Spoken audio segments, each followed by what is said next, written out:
Welcome back to Daily AI News at Let's Data Science. It's 2026 Euro 618. Today we're diving into some pivotal developments, from the future of machine intelligence to major product launches. Let's get to it. Our top story today is a landmark disclosure at the intersection of artificial intelligence, defense, and governance. In a sworn court filing, Pentagon Chief Digital and Artificial Intelligence Officer Cameron Stanley stated that xAI's Grok was used to help fire 2,000 munitions at 2,000 distinct targets within 96 hours during Operation Epic Fury, the administration's name for strikes against Iran. The filing, reported across multiple major outlets, is significant because it appears to be the first formal acknowledgement that a commercially developed generative AI model played a role in a kinetic targeting workflow. The statement linked Grok to the military's Maven Smart Systems platform, which reporting says had previously used Anthropic's Claude before the Pentagon expanded to other vendors. What remains unknown is just as important as what has been disclosed. Public reporting does not include technical details about how Grok was integrated into Maven Smart Systems, what audit mechanisms were in place, or how human oversight functioned in operational use. For AI practitioners, this story elevates questions around model provenance, traceability, evaluation standards, and post-event forensic review. As governments increasingly adopt commercial AI systems, the demand for robust audit logging and accountability frameworks is likely to intensify. Our second major story comes from the open model ecosystem. ZAI has released GLM 5.2, a new open-weights flagship model designed for long-horizon coding and software engineering tasks. The headline feature is a massive 1,000,000 token context window. According to ZAI and reporting from VentureBeat and others, GLM 5.2 contains 753 billion parameters and introduces an architectural optimization called index share. The company says this reduces per-token computation by approximately 2.9 times at the full 1 million token context length. It also includes improvements to multi-token prediction, increasing speculative decoding efficiency. What makes this release particularly notable is licensing. ZAI has published the core weights under an MIT license and made them available through Hugging Face. That means enterprises can modify, redistribute, and self-host the model without the restrictions typically associated with proprietary systems.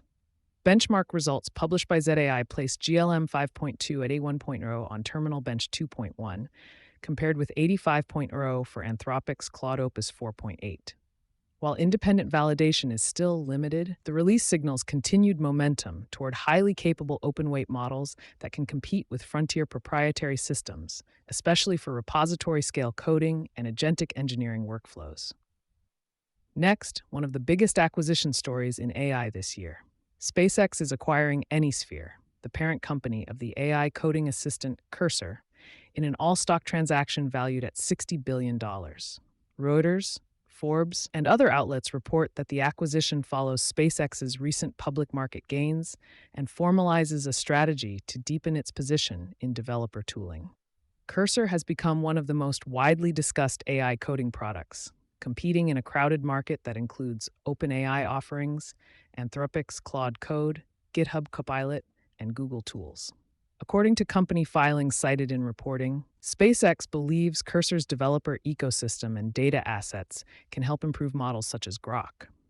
Fortune also reported that SpaceX AI and Cursor have been jointly training a model expected to appear in both Cursor and Grok build products. For software engineers, the larger trend here is consolidation. Coding assistants are becoming strategic assets, not just productivity tools. Ownership of developer workflows, inference infrastructure, and training data is increasingly central to competition among AI companies. Our fourth top story focuses on talent movement at the highest levels of AI research.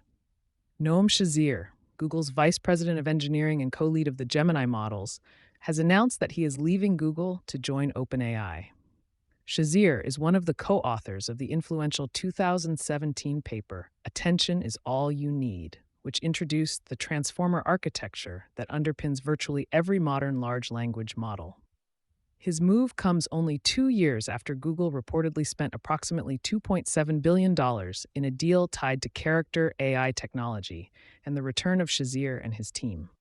While no specific role at OpenAI has been publicly disclosed, the significance of this move extends beyond executive hiring.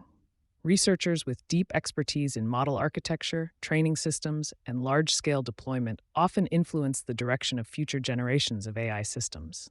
The transfer of that knowledge between leading labs highlights the continuing competition among OpenAI, Google DeepMind, Anthropic, and others for elite AI talent. Now, for a few other key updates in our lightning round. Shopify has launched its Spring 2026 edition, a package of more than 150 updates centered on what it calls agentic commerce. At the center of the release is Shopify Catalog, a structured product dataset that syndicates merchant listings to AI surfaces, including ChatGPT, Microsoft Copilot, Google AI Mode, and the Shop app. Shopify says searches powered by Catalog convert at twice the rate of scraped product data. The company also introduced the Universal Commerce Protocol, or UCP, an open standard co-developed with Google, along with a global catalog MCP interface designed for AI agents and commerce applications. In AI infrastructure news, SK Hynix announced shipment of 12-layer HBM4E memory samples to major customers.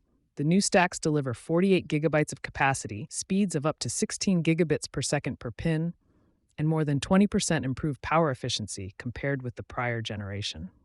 HBM4E is expected to play an important role in future accelerator platforms from companies such as NVIDIA and AMD, making qualification timelines closely watched across the industry.